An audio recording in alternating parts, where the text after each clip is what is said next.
Hello दोस्तों, राधे राधे। मेरे channel में आप सभी का स्वागत है। आइए आपको महालक्ष्मी व्रत की कथा सुनाते हैं। चलिए शुरू करते हैं कथा को। एक समय महर्षि श्री वेद व्यास जी हस्तिनापुर पधारे।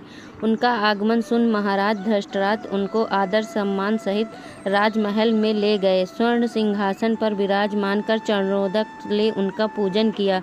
श्री व्यास जी ने माता कुंती तथा गांधारी के हाथ जोड़कर प्रश्न किया, हे महामुने, आप त्रिकालदर्शी हैं, अतः आपसे हमारी प्रार्थना है कि आप हमको कोई ऐसा सरल व्रत तथा पूजन बताइए जिससे हमारा राज्य, लक्ष्मी, सुख, संपत्ति, पुत्र पौत्रादि व परिवार सुखी रहे। इतना सुन श्री वेद व्यास जी कहने लगे, हम एक ऐसे व्रत का पूजन व वर्णन करते हैं जिससे सदा लक्ष्मी जी का निवास होकर सुख समृद्धि की वृद्धि होती है। यह श्री महालक्ष्मी जी का व्रत है जिसे प्रतिवर्ष अश्विन कृष्ण अष्टमी को विधिवत किया जाता है। हे महामुने, इस व्रत की विधि हमें विस्तार पूर्वक बताने की कृपा करें। तब व्यास जी बोले, हे देवी, यह व्रत भाद्रपद शुक्ल अष्टमी से प्रारंभ किया जाता है। इस दिन स्नान करके 16 सूत के धागों का डोरा बनाएं, उसमें 16 गांठ लगाएं, हल्दी से पीला करें। प्रतिदिन 16 दूब व 16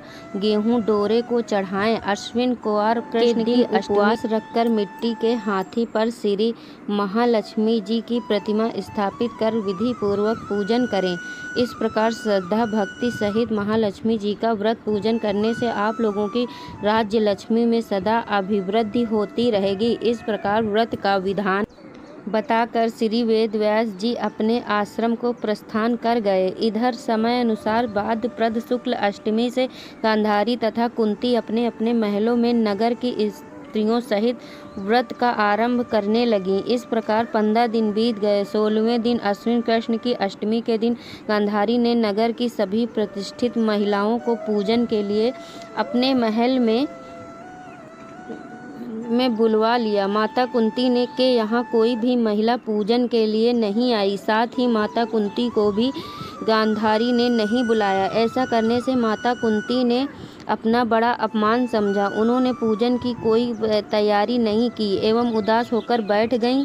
जब पांचों पांडव युधिष्ठिर, अर्जुन, भीम, नकुल और सहदेव महल में आए तो कुंती को उदास देखकर पूछा, हे माता, आप इस प्रकार उदास क्यों हैं? आपने पूजन की तैयारी क्यों नहीं की? तब माता कुंती ने कहा, हे पुत्र, आज महालक्ष्मी जी के व्रत का उत्सव गांधारी के महल में मनाया जा रहा है। उन्होंने नगर की समस्त महिलाओं को बुला लिया और उसके 100 पुत्रों को ने मिट्टी का एक विशाल हाथी बनाया, जिस कारण सभी महिलाएं उस बड़े हाथी का पूजन करने के लिए गांधारी के यहाँ चली गई हैं, लेकिन मेरे यहाँ नहीं आई।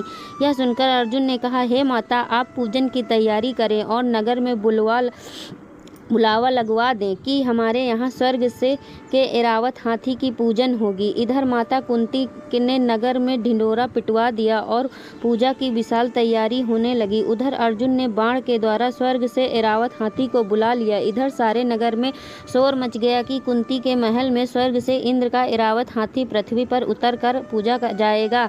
समाचार को सुनकर नगर के सभी नर नारी, बालक एवं वृद्धों की भीड़ एकत्र होने लगी। उधर गांधारी के महल में हलचल मच गई। वहां एकत्र हुई सभी महिलाएं अपनी अपनी थालियां लेकर कुंती के महल की ओर जाने लगी। देखते ही देखते कुंती का सारा महल ठसाठस भर गया। माता कुंती ने ऐरावत को खड़ा करने हेतु अनेक रंगों के चौक पुरवाकर नवीन रेशमी वस्त्र बिछवा दिए। नगरवासी स्वागत की तैयारी में फूल माला, अबीर, गुलाल, केसर हाथों में लिए पंक्तिबद्ध खड़े थे। जब स्वर्ग से ऐरावत हाथी पृथ्वी पर उतरने लगा तो उसके आभूषणों की ध्वनि गूंजने लगी। ऐरावत के दर्शन होते ही जय जयकार के नारे लगने लगे। सायंकाल के समय इंद्र का भेजा हुआ हाथी ऐरावत माता कुंती के भवन में चौक में उतर आया। तब सब नर नारियों ने पुष्पमाला, अबीर, गुलाल, केसर आदि सुगंधित पदार्थ चढ़ाकर उसका स्वागत किया। राज्य पुरोहित द्वारा ऐरावत पर महालक्ष्मी जी की मूर्ति स्थापित करके वेद मंत्रोच्चारण द्वारा पूजन किया गया। नगरवासियों ने भी महालक्ष्मी पूजन किया। फिर अनेक प्रकार के पकवान लेकर ऐरावत को खिलाए और यमुना का जल उसे पिलाया गया। राज्य पुरोहित द्वारा स्वाति वाचन करके महिलाओं द्वारा महालक्ष्मी का पूजन कराया गया। 16 गांठों वाला डोरा लक्ष्मी जी को चढ़ाकर अपने अपने हाथों में बांध लिया। ब्राह्मणों को भोजन कराया गया। दक्षिणा के रूप में स्वर्ग आभूषण वस्त्र आदि दिया गया। तत्पश्चात महिलाओं ने मिलकर मधुर संगीत लहरियों के साथ भजन कीर्तन कर संपूर्ण रात्रि महालक्ष्मी व्रत का जागरण किया। दूसरे दिन प्रातः राज्य पुरोहित द्वारा वेद मंत्रोच्चारण के साथ जलाशय में महालक्ष्मी जी की मूर्ति का विसर्जन किया गया। फिर ऐरावत को विदा कर इंद्रलोक को भेज दिया गया। इस प्रकार जो स्त्रियां भी श्री महालक्ष्मी जी का विधि पूर्वक व्रत एवं पूजन करती हैं, उनके घर धन्य धान्य से पूर्ण रहते हैं तथा उनके घर में महालक्ष्मी जी सदा निवास करती हैं। इस हेतु महालक्ष्मी जी की यह स्तुति अवश्य बोलें। महालक्ष्मी नमस्तुभ्यं नमस्तुभ्यं सुरेश्वरी हरिप्रिये नमस्तुभ्यं दयानिधे। बोलो लक्ष्मी माता की जय। मेरा वीडियो आप लोगों को कैसा लगा? अच्छा लगे तो प्लीज़ मेरे चैनल को लाइक कमेंट शेयर करिए, ज़्यादा से ज़्यादा सपोर्ट करिए। राधे राधे।